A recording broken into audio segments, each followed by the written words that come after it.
کہا کہ تعلیم حاصل. میرے نوجوان کے ہاتھ میں موبائل ہے, پاگل بنا ہوا ہے. کتنی مرتبہ نکالتا ہے میرا نوجوان موبائل؟ اٹھنے سے سونے تک, جگنے سے سونے تک. اگر موبائل کا WhatsApp, Instagram, Twitter, Facebook, ان چیزوں کو چیک کیا جائے کتنی مرتبہ پہنچتا ہے تو 1000 بار کم سے کم ہوگا جو موبائل کے اسکرین کے انگلی سے میرا نوجوان ٹچ کرتا ہے. نوجوان تو دور کی بات, اب بچے اور بچیاں اور گھر کی بیٹیاں پاگل ہوتی چلی جا رہی ہیں. دوستو, بزرگوں اور بھائیوں کو وقت کو برباد مت کرو, نوجوانوں کا کاروبار. دوسری بات کہیں تجارت, ہم تجارت کے پیچھے ہیں. ہمیں شرم آتی ہے کہ ہم دکان پہ پان کیسے لگائیں, چائے کیسے پی لیں گے, کیسے چائے کا دکان کریں گے, ڈاکٹر بنیں گے, انجینئر بنیں گے, پیدا کمائیں گے, ماسٹر بنیں گے. اور ماسٹر کی تو ہوڑ ایسی لگی ہے, ہر لڑکی والا سوچتا ہے کہ ڈگری سے ٹیچر ملے گا تو ہم کیا کریں گے.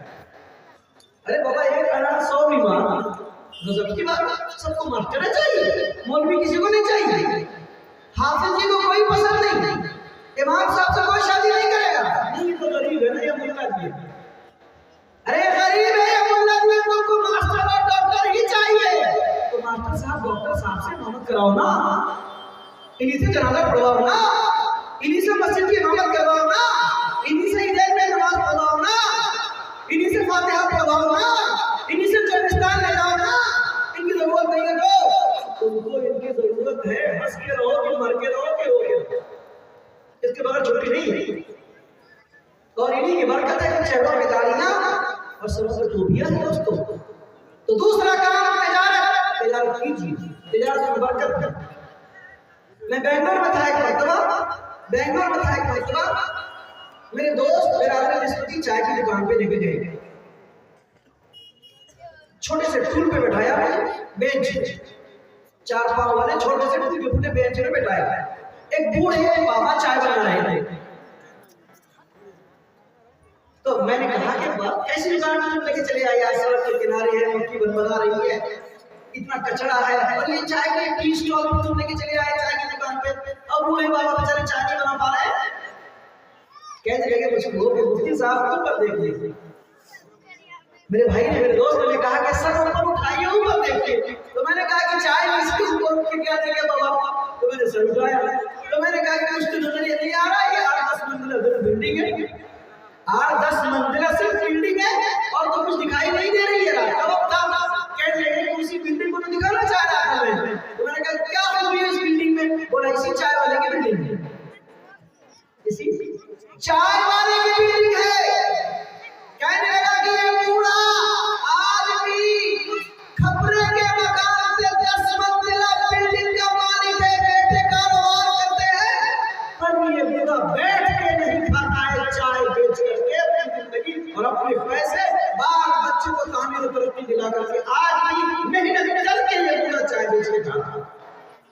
ہمارے بوڑھے کیا کریں گے؟ رمضان آ رہا ہے, جہاں 12-1 بجے گا سب چچا جمع ہو. تو کہے گا مرمان تو کہا کیا ہے, تو کتیا اٹھے رہا ہے, تو شوگر ہاں تو ہی رضا ہے. سب کو سرطان کو شوگر اڑے گا رمضان. پورے 11 مہینہ بیا میں بھر پیٹ روز کی خرچی کا گوشت کرتا ہے, اور اسٹینڈرڈ وہ بہترین کسی کا کپڑا پہنتا ہے. اب بڑھوا ہے بیچارہ, کڑوا تیل لگاتا ہے, ایسا لگاتا ہے کہ چھوٹا ہے, بال میں اتنا تیل لگاتا ہے. وہ تونی رکھے گا, اریبا کی لنگی پہنے گا, وہ چانا کا لنگی پہنے گا, وہ ہماری کا کپڑا نکالے گا, جائے گا بیٹھ کر کے ہاتھ آ گیا ہے. بے شرم ہے, اس کو کچھ نہیں ہوتا ہے. مرغ بھی کھائے گا, مرغی بھی کھائے گا, بڑکا بھی کھائے گا, کسی بھی کھائے گا, سب کھا جائے گا. لاسٹ میں لیمو ڈال کے پی لے گا کہ ہو جائے, جہنم میں تھوڑی سی آگ جل جائے. اور رمضان میں بولتا ہے کہ شوگر ہے, تو منع کیا. رمضان میں بولتا ہے ڈائبٹیز ہے, 2 گھنٹہ میں کھانے کو بولتا ہے, مر جا تو کھا, 2 گھنٹہ میں کھانے کو بولتا ہے. ایک صحابی اللہ کے رسول کی خدمت میں حاضر ہوئے اور عرض کیا گیا ان کے بارے میں ان کی آنکھ خراب ہے, آنکھ کا آپریشن کرانا پڑے گا.